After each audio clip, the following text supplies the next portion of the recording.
வார்த்தைகளை கவனமாக தேர்வு செய்து பொறுமையாக பேசும் தன்மை கொண்டவர் மணிரத்னம். காலத்தால் அழியாத பல சிறந்த படங்களை கொடுத்தவர். தமிழ் சினிமாவை இந்திய அளவில் கவனிக்க வைத்த இயக்குநர்களில் முக்கியமானவர். ஆனால் சமீபத்தில் அவர் இயக்கிய தக் லைஃப் திரைப்படம் எதிர்பார்த்த வெற்றியை பெறவில்லை. 1986ஆம் ஆண்டு மணிரத்னம் இயக்கத்தில் மோகன், ரேவதி, கார்த்திக் நடிப்பில் வெளியான மௌன ராகம் திரைப்படம் இன்றும் ரசிகர்களால் கொண்டாடப்படும் ஒரு கிளாசிக் படம். இந்த படத்திற்கு இளையராஜா இசையமைத்தார். விருப்பமில்லாமல் நடந்த திருமணத்திற்கு பிறகு கணவரிடம் இருந்து விவாகரத்து கேட்கும் ஒரு பெண்ணின் வாழ்க்கையை மையமாக வைத்து இந்த கதை அமைக்கப்பட்டது. இறுதியில் கணவன் மனைவிக்குள் ஏற்படும் புரிதலும் மனமாற்றமும் தான் படத்தின் முக்கிய கருத்து. இந்த படம் குறித்து ஒரு பேட்டியில் மணிரத்னம் ஒரு சுவாரஸ்யமான அனுபவத்தை பகிர்ந்திருந்தார். அவர் கூறியதில், மௌனராகம் படம் வெளியான பிறகு ஒரு முறை நகரத்தை விட்டு வெளியே உள்ள ஒரு புறநகர் தியேட்டருக்கு சென்று படம் பார்த்தேன். அதற்கு பிறகு அந்த படத்தை மீண்டும் பார்க்கவே இல்லை.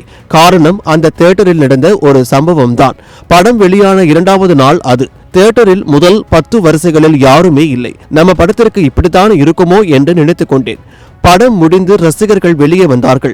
அப்போது ஒருவர் வேஷ்டியை மடித்து கட்டிக்கொண்டு, என்னடா இது, அந்த பொண்ணுக்கு 4 அடி கொடுத்திருந்தா எல்லாம் சரியாக இருக்கும் என்று சொன்னார். அவர் சொன்னதை கேட்டு எனக்கு ஒரு கணம் ஆமாம் என்று தோன்றியது. ஆனால் அவர் சொன்ன கருத்தை நான் ஏற்றுக்கொண்டேன் என்று அர்த்தமில்லை. ஆனால் அந்த ஒரு ரசிகரின் பார்வையும் படத்தில் காட்டியிருக்கலாம் என்று நினைத்தேன்.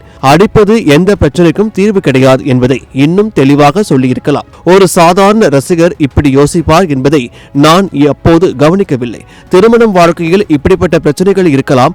ரசிகர்களின் கருத்துக்களை நாம் அப்படியே ஏற்றுக்கொள்ள வேண்டிய அவசியமில்லை. ஆனால் அவர்களிடம் இருந்து நாம் நிறைய விஷயங்களை கற்றுக்கொள்ள முடியும் என்று மணிரத்னம் கூறியுள்ளார்.